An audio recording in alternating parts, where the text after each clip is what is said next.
Hello everybody, Murphy here with Black Beanie gaming arm of the Murphy Media blog. No, I don't really want to make this video. I really don't, but I felt like I kind of had to. I haven't done anything like this on the channel before, but I'm going to go ahead and give it a try now. I know it's popular at the moment. Everybody's piling on Fallout 76. I've watched hours and hours and hours of commentary on YouTube. You've got Angry Joe's review. You got the Layman Gaming videos that they put up there. They've sworn off making videos. There's that infamous video right now from either GameSpot or Giant Bomb talking about how, you know, oh, look, we're sorry that it's taking so long for our review of the game to come out, but we just literally can't play it anymore. It's so broken and in such a state of disarray, and it's just been one PR nightmare after another. And the reason I really want to make this video today is because Bethesda, I'm on Bethesda.net, which is right here, they've released the upcoming Fallout 76 patch notes, and this is the patch that'll roll out on December 4th, 2018, and this was literally just posted a few minutes ago. This is a follow-up to the basically how they addressed the problems with the game a few days ago, and this pretty much just says the same thing. You know, our latest patch for Fallout 76 will bring an increase to maximum stash storage, additional performance and stability improvements, balance changes. We all know that the giant patch that they ran through just the other day barely did anything to improve the game, and it was like a 56 gigabyte update. They're planning to release another patch on December 11th. That's right here. It will include camp improvements, special respecking, which is something people have been asking for a lot, additional settings for PC, and more. I can only imagine that that's an FOV slider as well as a handful of other things. Quality of life improvements, though. I think the main quality of life improvement that everybody wants right now is probably a refund for this game, which we know they're having problems with. Yeah, you can see the general notes here. Performance, PC frame rates are once again uncapped, finally. However, reaching very high frame rates will no longer cause movement speed to increase. This was originally fixed in the November 19th patch. Let's see, camp crafting workshops, they're only increasing the maximum stash storage by 50% up to 600 pounds, and they're at least aware that this is a conservative adjustment, but they mentioned that in the update just the other day. Weapons, automatic weapon damage has been increased by approximately 20% across the board. Okay, no word yet on whether firing an automatic weapon will tank your frame rate. PvP in this game alone is just an absolute disaster. You've heard it referred to this way numerous times. It's a handshake method, where one person shoots the other and then the other has to agree to engage in combat. You shoot somebody, they shoot you back in agreement to start the fight, but their first shot does damage to you, and so you automatically start that engagement at a disadvantage. Let's see, bug fixes, stability and performance. Console, by far the worst performing area of this game is on console. Fixed an issue that could cause the player to encounter an infinite loading screen when signing out of their console account while playing Fallout 76. Xbox addressed a crash that could occur when sending multiple team invites immediately after exiting Vault 76 to a player who is not a friend. Fixed an issue affecting power armor frames that could prevent the player from exiting their power armor. No word yet on whether or not you get into power armor and you will immediately turn into a giant Play-Doh monster. Let's see, moving camp locations will now correctly move standalone items built. Look at this list. Here's the user interface. This is all just stuff to do with the user interface. Quest tracker, respawn, Pip-Boy, localization, enemies, atomic shop, away from keyboard, survival, mutations. This list looks astounding for a game, and this is I'm just regurgitating the same thing you've heard over and over and over again, but it's astonishing how many problems there are with this game. This is essentially the second patch. It's still, look at the list. Like, how much of this could have been figured out in quality control or in playtesting, but they just released the game anyway. Look at this. Fallout 76 review. You've got every review here. Like Angry Joe's review that came out 3 days ago, where he gives the game a score of 3 out of 10, has 2.1 million views. That's more than the IGN review, which gave it, I think, about a 5 or something, a 4 or a 5 out of 10, a very low score. And for IGN, that's very surprising. 1.6 million views. Here's the extended discussion that Angry Joe just put out yesterday, almost at 1 million views. And in this video, I've watched it, he basically talks about how he wishes he had given it a lower score. And you'll hear that a lot. People who played this on PC aren't having the problems that people who are playing it on console are having. They're the same glitches. A lot of the same problems, but the performance issues specifically, like frame rate drops, trouble connecting to servers, things like that, on the consoles, it's especially bad, and the majority of players are experiencing this on console. And he basically says, like, if he had played this on a console, his review score would be lower. And I think that that's true across the board. I pulled up the Metacritic stuff here.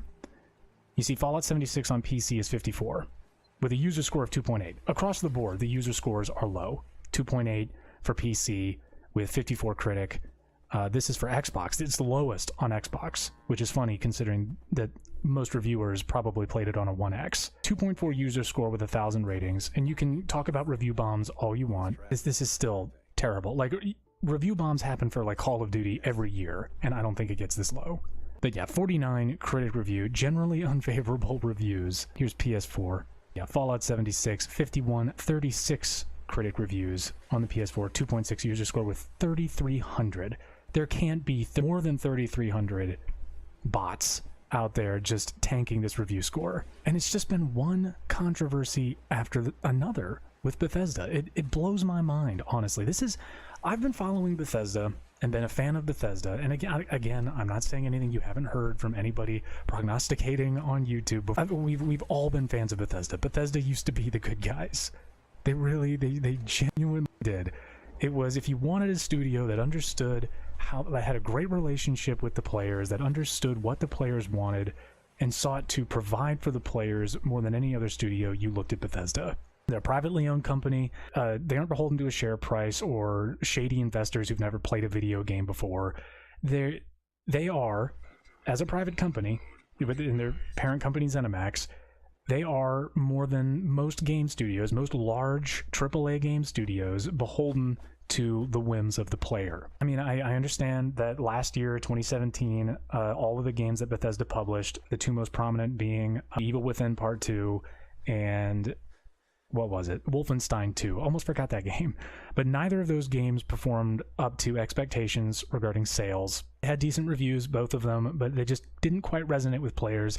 So maybe Fallout 76 was rushed out the door for 2018 because there really was nothing that Bethesda had on the docket this year. Like, everything at their E3 showing was them recognizing that sometimes their games are buggy, which honestly felt like them admitting, like, hey, you guys remember we have bugs, right?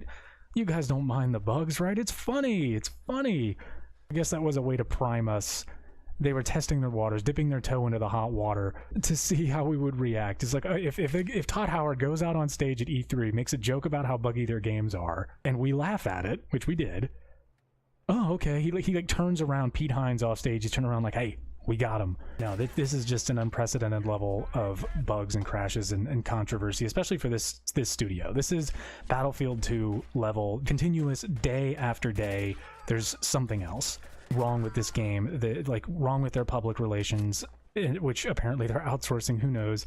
It's damn near ironic, all of this, because this right here, what you're seeing on the screen that I'm scrolling through, this Fallout 76, this is from knowyourmeme.com.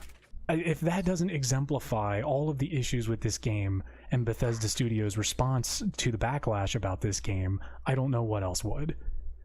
That you would find like a detailed rundown right here of every issue that the game has been having since from before and after release. You find it on a meme page. It's the perfect place for it. Bethesda's bugginess, the ineptitude of their engine, which looks worse in 2018 because it's the same engine. You can find pictures of the same game files from Skyrim and Fallout 4 are in the engine for Fallout 76. It's the same stuff.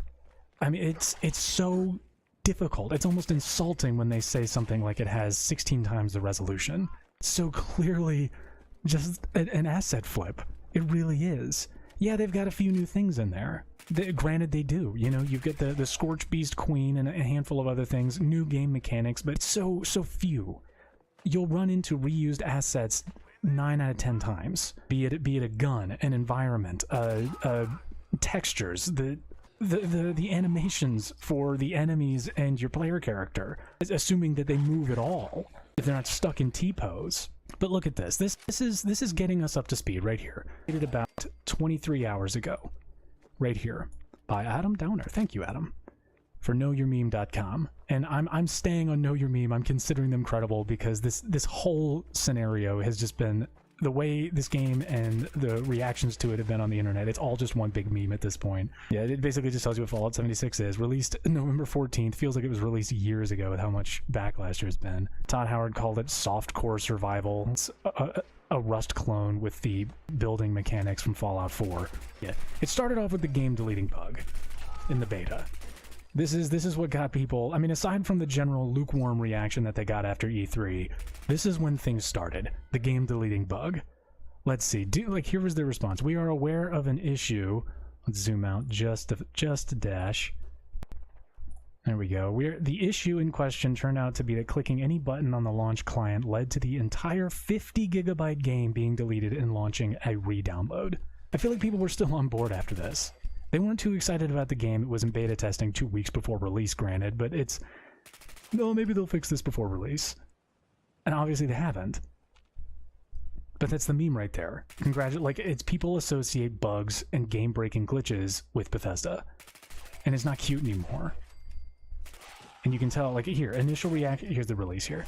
Initial reaction to the release was mostly negative. Critics were unable to review the game before it came out, and the user's score on Metacritic has wavered between 2.5 and 3 on the first day of release. Let's see. Bethesda has gone the anti-consumer route by selling an incomplete product, bugs, and selling the beta as a demo.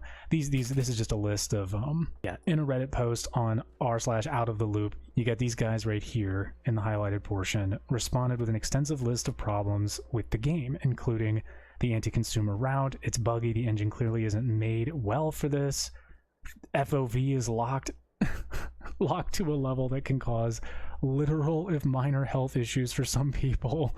Yeah, some people were having motion sickness, and even Angry Joe mentioned, I think in his review, that he has a condition with his eyes that causes like light blur in real life, and that the game itself looks like it has light blur. If anybody out there wears glasses like I do, imagine just getting water on your glasses and just giving it a good smudge.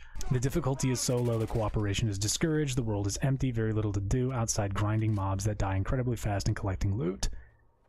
As of November 20th, the game has a critic score of 51 out of 100 on Metacritic. I just showed you guys the updated versions of that. Yeah, you've got, in the Legendary Edition, they had a cardboard cutout CD instead of an actual physical CD. Now, granted, this is for the PC version of the game, and I mean, we all know that everything's going digital anyways, but really, a cardboard? Like, you could have just given them a crap CD with nothing on it and something printed on it, just so they had something tangible, and then given them the code. Yeah, quote, physical copy inside the games with a cardboard disc with a download code on it and instructions. I mean, at least they printed the Vault logo on it. And then you had the nuke crash, nuking in the game, that the stuff that everybody was getting so excited about. Basically, in all the trailers, at the very end, you see the Scorch Beast Queen with the nuke going off in the background. You had that controversy where certain groups were saying, like, hey, nukes aren't funny. You shouldn't degrade the public perception of nukes as this, like, fun thing that you can just throw around. I mean, that's a silly argument in and of itself, but it's still added to the controversy about this game. YouTuber Nicaru93 organized the launch of 3 nukes at once. Shortly after the nukes go off, he is booted from the server. His video documenting the event gained over, let's see, almost 700,000 views. Here's the video for it right there. Oh yeah, there's the GameStop tantrum, which I guarantee, I don't know if it was confirmed or not, if the guy was trying to return Fallout 76, but when he was told by GameStop that he can't return the video, he just starts throwing a temper tantrum in the store. It's abhorrent behavior, but it's the rage I can at least sympathize with. Love how they're talking about the GameStop employee is like, thanks for calling GameStop, this is Brian, while this guy is just destroying the world in the background. And look, and you've got the denial of refunds, a primarily digital game.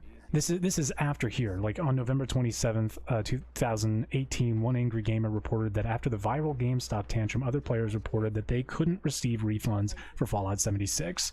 No matter how or where they purchased it from, and that a law firm, Migliaccio and Rathod LLP, I hope I pronounced that right, was investigating Bethesda Game Studios for deceptive trade practices. If you've been following this, you know all this. If you've been following everything up to date up until now, you know all this. It's right before the denial of refunds. You had an absolute wave of YouTubers, of journalists, all sorts of people, whether it be on Reddit, Twitter, Facebook, YouTube, all of these social media sites, all of these social sharing sites, talking about how poorly the game is performing, how little they want to continue playing it, how they feel burned by this experience. And that went on from release up until, so that went on for about 10 days following release. And now you've got them denying refunds. Like I said earlier, sales last year weren't exactly where they needed them to be. They don't get their money from wealthy investors who've never played video games. Remember that. They get their money from us.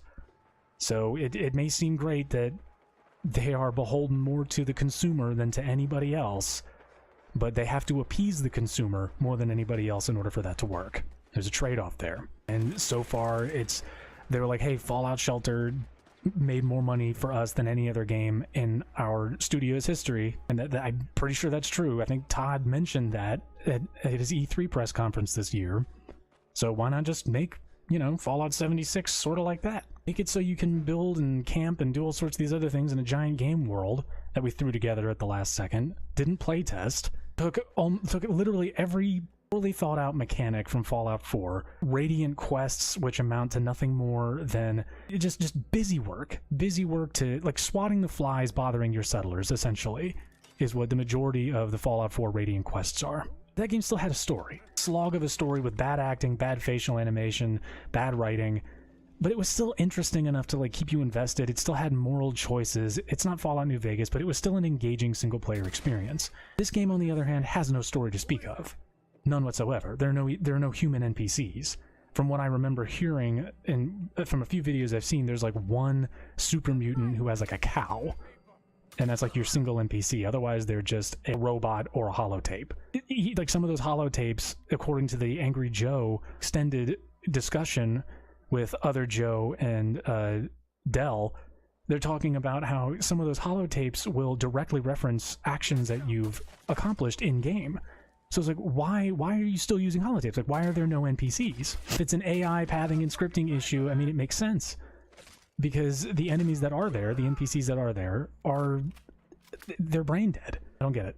I really don't get it. You're talking about data that's existed in this Bethesda mutant Frankenstein of an engine that they must have. This is information and code and all sorts of stuff like that they've been using for probably over a decade. But we're complaining about that back in 2015, saying, like, especially in light of The Witcher 3, that Fallout 4, it just looks dated. Or looks like a game for an old gen console. And Fallout 76, everything I've seen, it looks worse. It's like a blurry, over-filtered, like, Instagram video of Fallout 4. Anyways, back to this. The law firm here is essentially saying, like, hey, we're examining Bethesda Game Studios for releasing a heavily glitched game. Yongya just released a video a couple hours ago talking about how potential FTC, Federal Trade Commission, guidelines that Bethesda may be breaching. And a lot of that ties into this nylon bag controversy that started just the other day, the 28th. So it was literally just about 2 days ago, where the $200 collector's edition of Fallout 76 is advertised plainly, explicitly, with a canvas bag. And the actual bag that comes with it is made of a cheap see-through nylon. Not a problem in and of itself, but it's not what they advertised. And seeing as the state of the game isn't as advertised, the advertisement being a playable, operating game, that in and of itself seems like false advertising. And then their response to it. Here's the post right here. Here's another post. Bethesda's garbage response to Fallout 76. This is by Yongya right here. And if you guys don't watch him, please do watch him. He's easily one of the most well-informed, articulate gaming news commentators on YouTube. But Bethesda's response to this, these two Twitter posts here, are referencing a Bethesda support response to somebody who was like, hey, look, this nylon bag isn't what was advertised.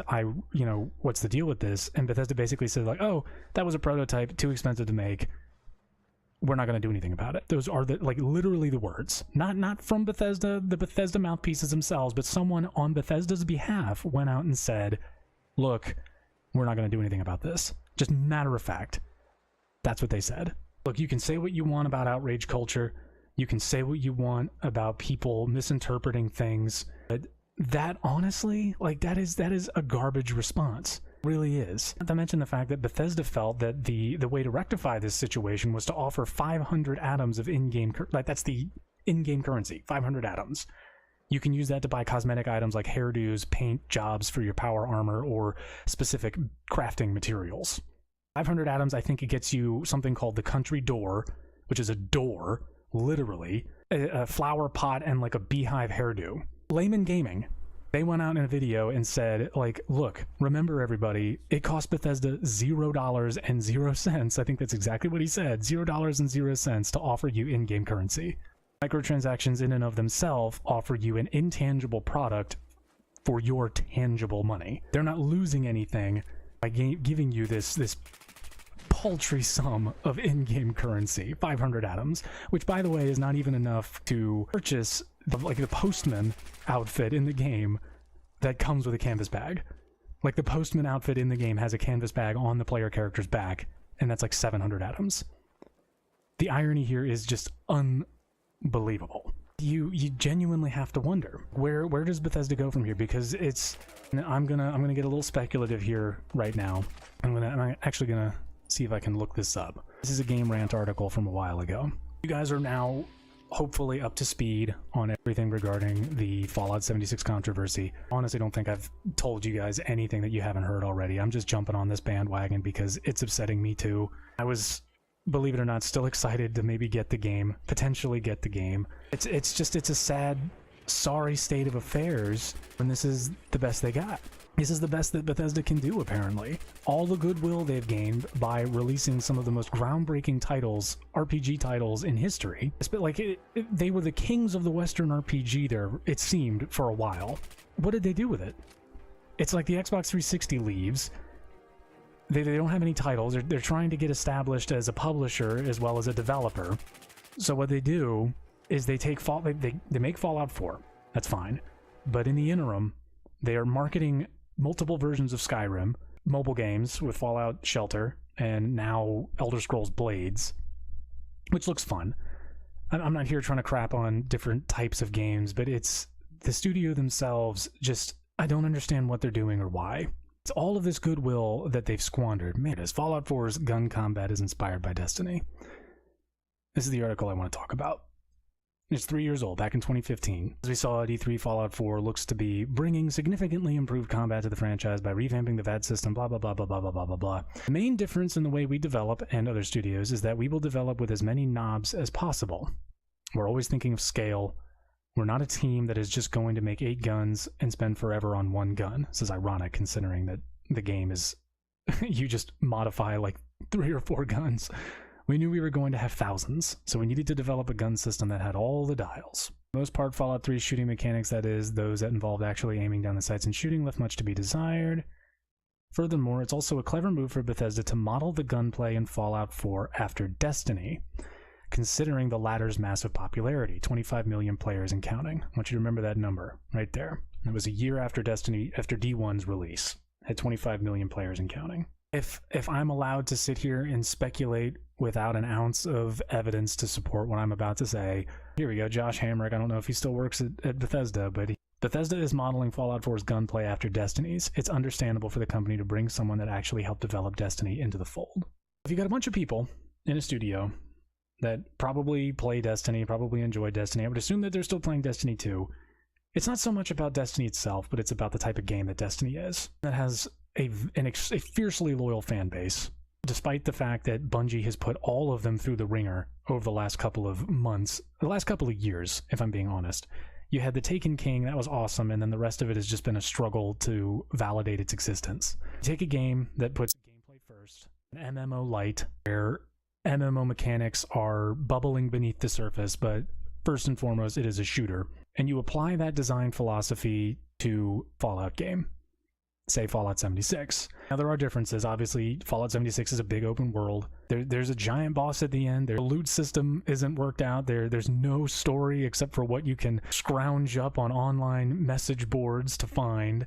Instead of grimoire cards, you've got holotapes. Is essentially what I'm saying. It's the philosophy that went into Destiny. You look at Destiny, you look at all of the microtransactions through the Eververse, you know, they don't mean anything, but there's so much of the game is geared towards pointing you in that direction. And even at Bethesda's lowest point in probably their company's history, in regards as far as public perception is concerned, it's negative right now. Back before anybody knew who Bethesda was, like say back in the days of the Elder Scrolls Arena, I'm sure they would take not being widely known to being widely known in a negative light. I'm sure they'd take that any day. What you've got essentially is a design philosophy that promotes unfinished gameplay, no story, a prevalence of overpriced microtransactions. And then, in light of the controversy, you are issued non-apologies.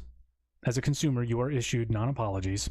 You're issued corporate speak. You are gifted, sort of, 500 atoms, 500 of whatever in-game currency is. It's essentially $5. You were given long periods of you yourself aren't hearing from the developer. The developer takes a loss. They do. A loss in a larger sense. They've lost goodwill from their player base, especially considering that this game is down in sales in the UK, I think by 80% from Fallout 4. Necessarily the big win that they were hoping for. So I honestly can't imagine where Bethesda is going to go from here. It's very, very difficult. You've probably seen a multitude of YouTubers out there talking about what they think Bethesda should do. And a lot of it kind of comes down to, hey, just own up to the fact that you've made mistakes. Because in every update, every Twitter post, every response to a disgruntled fan that we've seen, the company at the moment doesn't want to admit to any wrongdoing. Not that they've done anything wrong, necessarily. Making a game, providing a service for people isn't inherently wrong, but to do so poorly implemented, so poorly optimized for your different platforms, best intentions mean nothing when the end product isn't something people want to buy or play. When people are asking you to validate their concerns, you tell them, hey, we're sorry you feel that way. We're sorry that you are upset. You're not going to find a response from them so far that addresses the fact that they screwed up. And this is a fan base, Bethesda's fan base, and there are some strong Bethesda supporters out there, there really are, who love this company unconditionally. I count myself among them, that I still love this company damn near unconditionally. My faith has wavered, obviously. It wavered after Fallout 4. After the story in Fallout 4 was so lackluster. There's a video by Luke Stevens, another YouTuber, where basically goes point for point explaining why Skyrim was so good, and that's because the game elicited a strong emotional response from the player. The player felt a certain way when they were playing the game, beyond what any of the crafting and hacking and slashing mechanics provided. It was this confluence of all of these different elements of the game design, the story, the art direction, the music, the game world itself, the mechanics, all of this stuff was basically implemented with the desire to elicit an emotional reaction from the player.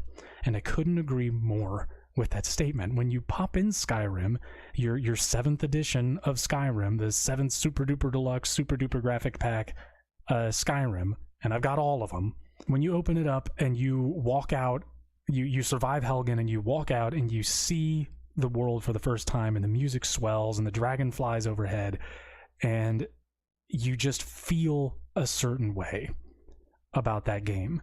And Bethesda hasn't replicated that emotional response, in me at least, since Skyrim. And I think it's because their design philosophy's changed. I don't mean to speculate too hard. I don't mean to point the direction of Destiny 2 so hard. Obviously, you can't blame one studio for the success or failure of another, not directly at least. What I am saying is that their attitude toward making games must have changed. It must have. Fallout 4 still has a giant world that you can explore. It still has all of these things you can do. It's still a fun game to play. I've got hundreds and hundreds and hundreds of hours in Fallout 4 despite my feelings toward it.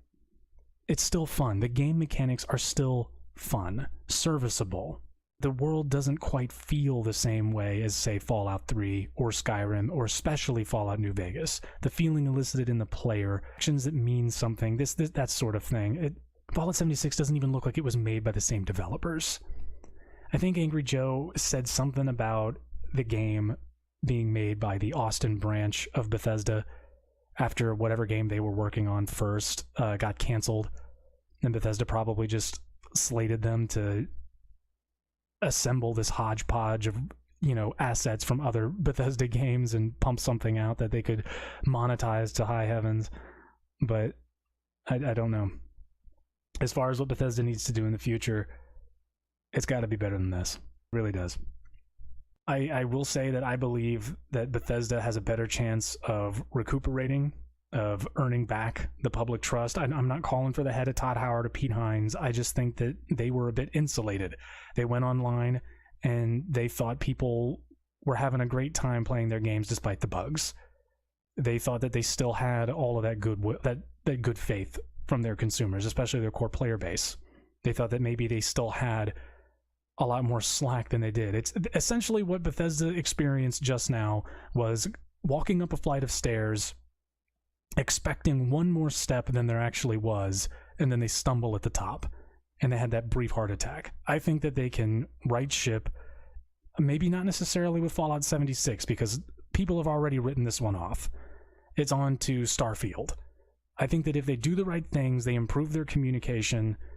I don't think Todd Howard or Pete Hines needs to be fired. I don't think ZeniMax needs to come busting down the door and, you know, yanking Todd Howard out of his office by his underwear. I don't think that needs to happen. I really don't. But what I do think needs to happen is Bethesda needs to come out, either Todd Howard, Pete Hines, any of these people. They need to come out not on Twitter, but maybe in a no-clip documentary. Who knows? But they need to come out and not necessarily apologize. You know, they don't need to be this earnest, like, teary-eyed, babbling idiot. They just need to come out and own up to what they did. I don't even want them to say sorry for it. I just want them to come out and say, this is what happened. We recognize that it wasn't the right way to go. This was our philosophy. This is why that didn't pan out. Here's what we plan to do going forward. And then at the very end of it, what do you want, Mr. or Mrs. Player? What would you like to see? What would you like us to do? You know, like, just community outreach. Something bigger and better than what they've done before. They can't have, you know, they can't have interns manning the customer support pages, probably because they're overloaded, but they can't have interns sitting there behind a computer 2 weeks on the job saying, yeah, we're not going to do anything about it. Sorry, bro. They can't have that. They literally cannot do this. Because if there's one thing they need to learn from Bungie and Destiny is that if you leave your customers in the dark for long enough, everybody will leave. Your player counts will drop so fast. With Bethesda's pedigree, their track record of successful releases and titles, they're standing within the gaming community, not the game critics community, not the gaming news community, the gaming community, the people slogging it around on message boards, Reddit, Bethesda.net, all of these different things, where they still had good faith despite wavering a few times. Now the veil is lifted, hopefully. They see what they've done. Hopefully they have a clear plan of action going forward, and hopefully they share that with us. Hopefully they ask for our input. I don't want that platitudinal response where it's, you know, oh, hop on the comments, let us know. It's, you know, be earnest about it at least. It's, you know, oh, we appreciate and respect all feedback. Like, no. I think they need to understand that it's people's love of this company and these franchises and the stories therein that have propped them up and provided them so much goodwill for so long. And I'm not saying they can't experiment, that they can't do anything new. Don't rush out products that seem to be so clear, that seem to show such a clear disregard for your consumer. And it doesn't matter if that's what their intention was, that's how it seems. That's what the public now claims you've done. When you lose the PR battle, it doesn't matter what you're doing in your office, that's just what happens. That's what you are now. Especially if you are a private company, your customers, the consumer itself, not the investors, but the customers, define your reputation and define your ability to move forward and make money and do all these things. Anyways, I think I've said just about all I want to say about this. I'll be working on the next Fallout 4 survival playthrough. I'll get it recorded, uploaded, edited, all that nonsense. Some quirky thumbnail. I hope you guys didn't mind me just sitting at the microphone ranting for Jesus forever. But yeah, like the video, share the video if you want. Subscribe to the Black Beanie Gaming YouTube channel and check out the Murphy Media blog. It's the blog that I run outside of this YouTube channel, this fledgling YouTube channel. You can check that out at www.themurphymediablog.com. I'll leave links for everything and see if I can't leave links to some YouTube videos in the description of this video below. But yeah, until next time, guys.